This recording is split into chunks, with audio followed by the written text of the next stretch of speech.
안녕하십니까. 한국기업평가 김선주 책임연구원입니다. 부동산 신탁사의 2025년 실적과 재무 건전성을 돌아보고 2026년 산업 전망에 대해 말씀드리겠습니다.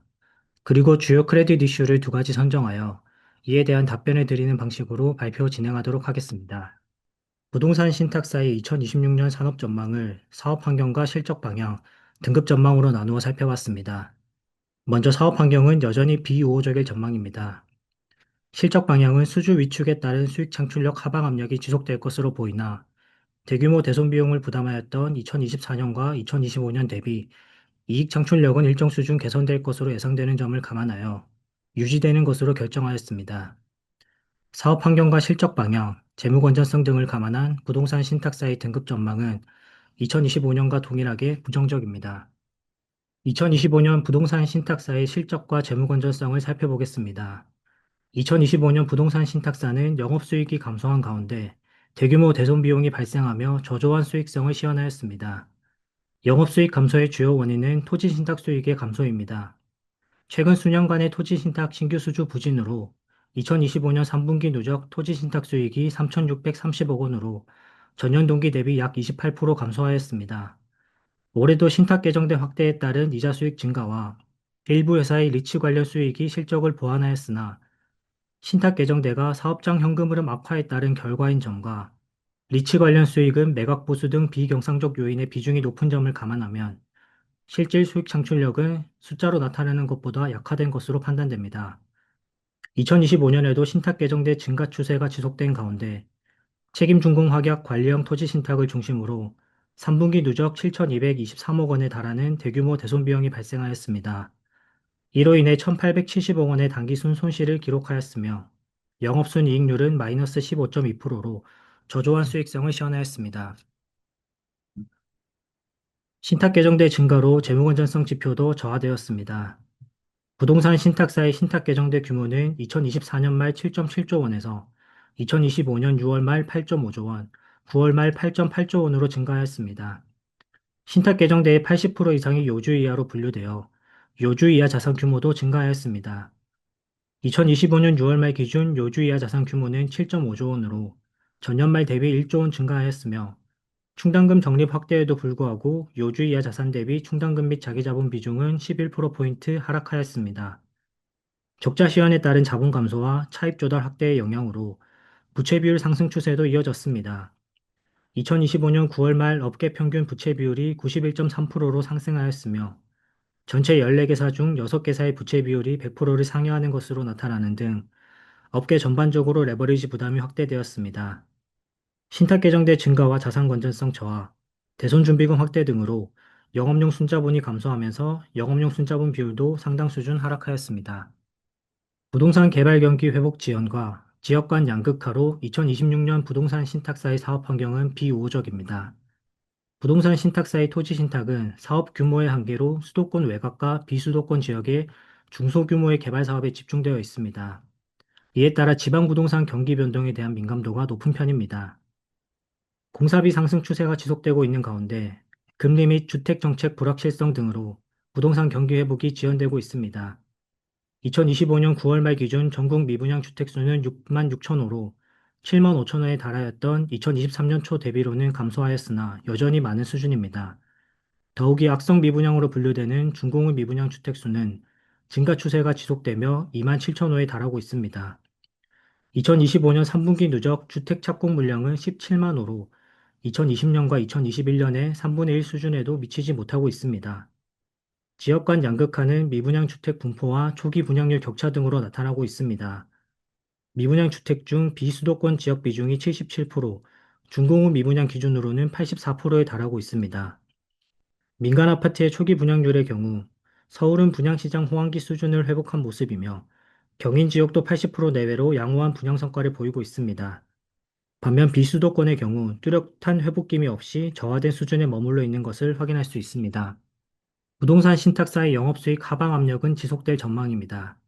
2025년 들어 차입형 토지 신탁과 도시정비 사업을 중심으로 수주 실적이 개선되었으나 2022년 이전 대비로는 여전히 위축되어 있기 때문입니다. 또한 최근 높은 수주 비중을 유지하고 있는 도시정비 사업의 경우 본격적인 수익 인식 단계에 도달하기까지 상당 기간이 소요되어 단기 실적 보완 효과는 제한적일 전망입니다. 반면 대손 비용 부담이 완화되며 이익 창출력은 일부 회복될 전망입니다.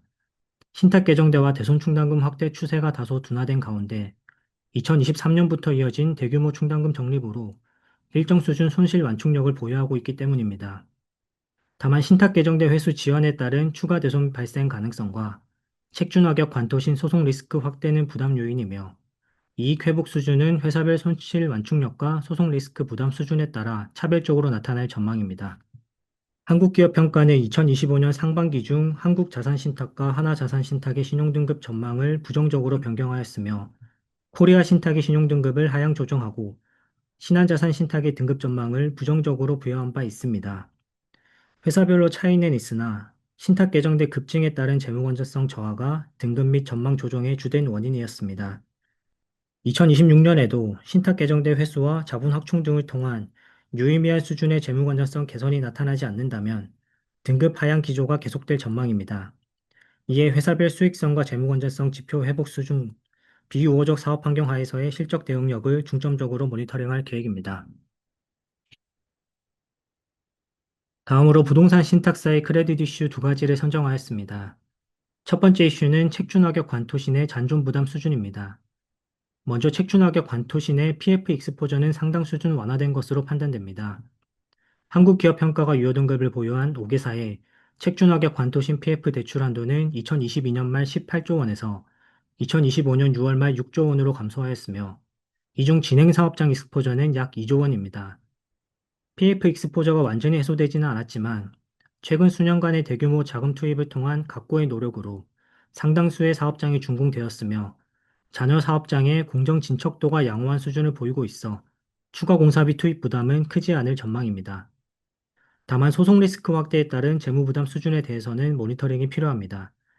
2025년 6월 말 기준 5개사의 책임 준공 기한 도가 사업장은 총 27개이며 관련 PF 대출 잔액이 7,161억 원입니다.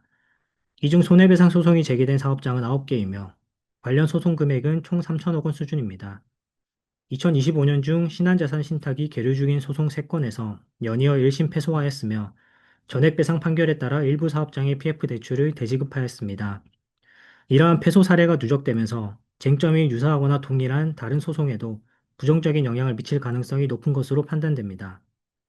통상 금융기관 간 소송이 최종심까지 이어지는 경우가 많아 책임 범위가 최종 확정되기까지는 상당 기간이 소요될 것으로 예상됩니다. 다만 신한자산신탁의 사례와 같이 소송 지연 손해금 누적을 방지하기 위해 1심 패소 후 대지급 또는 공탁이 이루어지는 경우 최종심 이전에도 재무 부담이 확대될 수 있습니다.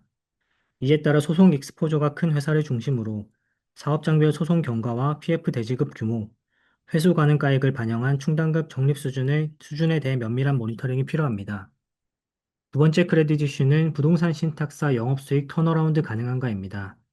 결론부터 말씀드리면 단기간 내 유의미한 영업실적 개선은 어려울 전망입니다. 2025년 7월부터 시행된 토지신탁 한도 도입에 따른 영향은 제한적인 것으로 판단됩니다. 좌측 그래프는 당사가 유효등급을 보유한 5개사의 2025년 8월 말 또는 9월 말 기준 토지신탁 한도 소진율입니다. 책임준공 확약 익스포저가 크고 절대적 자본 규모가 작은 신한자산신탁과 코리아신탁의 소진율이 다소 높은 편이나 규제 수준 대비로는 여유가 있는 상황입니다. 업계 전반적으로도 책임준공 확약 익스포저가 완화되고 있기 때문에 토지신탁 한도 도입에 따른 영향은 제한적인 것으로 판단됩니다. 다만 지방부동산 경기 침체 지속과 과중한 신탁 개정대 부담으로 자체적으로 영업이 위축되면서 토지신탁 신규 수주 회복이 지연되고 있습니다. 토지신탁의 경우 기간 용역으로 수주 2, 3년에 걸쳐 수익으로 인식되기 때문에 2023년 이후에 수주 부진이 상당 기간 영업수익 하방 압력으로 작용할 전망입니다. 업계 전반적으로 도시정비 사업과 리츠 부문으로 사업 다각화를 추진하고 있지만 도시정비 사업은 여전히 실적 기여도가 낮고 리츠 부문은 매각 보수 등 일회성 요인에 따른 수익 변동성이 높아 안정적인 수입원으로 평가하기는 어렵습니다. 또한 회사별 실적 대응력이 차별화될 전망입니다. 오른쪽 그래프는 2024년 이후 회사별 토지신탁 신규 수주 규모를 집계한 그래프입니다. 책준화격 관토신 관련 부담이 큰 은행계와 보험계 부동산 신탁사의 신규 수주가 저조한 반면 차입형 토지신탁 영업 경쟁력을 보유한 한국토지신탁과 하나자산신탁, 한국투자부동산신탁 3개사로 수주가 집중되어 있는 것을 확인할 수 있습니다. 영업수익 내 토지신탁 수익 비중이 여전히 높은 점을 감안할 때 이러한 기조가 지속될 경우 업종 내 실적 차별화가 심화될 전망입니다.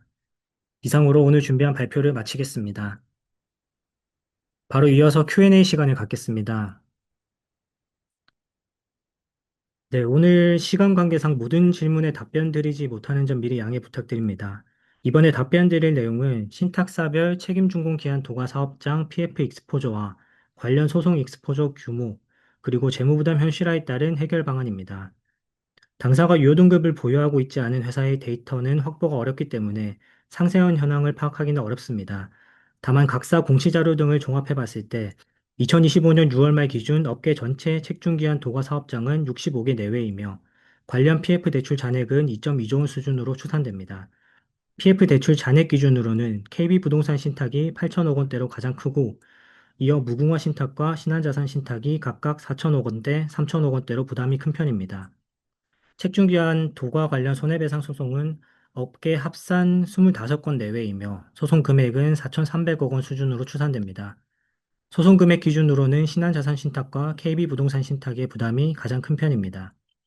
책준도가 사업장 PF 대출 규모 대비 소송 금액이 조금 크지 않은 것처럼 보이긴 하나 단일 사업장의 일부 대주 또는 PF 대출금의 일부만을 대상으로 소송이 제기된 경우가 많기 때문에 소송 결과에 따라 소송 건수와 금액이 증가할 가능성이 있습니다. 그리고 재무부담 현실화에 따른 가장 효과적인 해결 방안은 당연히 자본확충입니다. 다만 자본확충이 쉽지 않은 경우에는 대주단과의 협의를 통해 대출 만기를 연장하고 사업장 분양 성과 제고와 할인 분양 및 매각 등을 통해 현금 흐름을 확보하여 PF 대출을 상환해 나갈 수밖에 없습니다. 이에 책준하객 익스포저가 큰 회사의 경우 모회사의 재무 지원 가능성과 소송 부담 완화 수준이 신용도 향방을 좌우할 전망입니다. 이상으로 발표를 마치겠습니다. 추가로 궁금한 사항이 있으시면 기재된 전화번호 또는 이메일로 연락 주시면 답변 드리겠습니다. 감사합니다.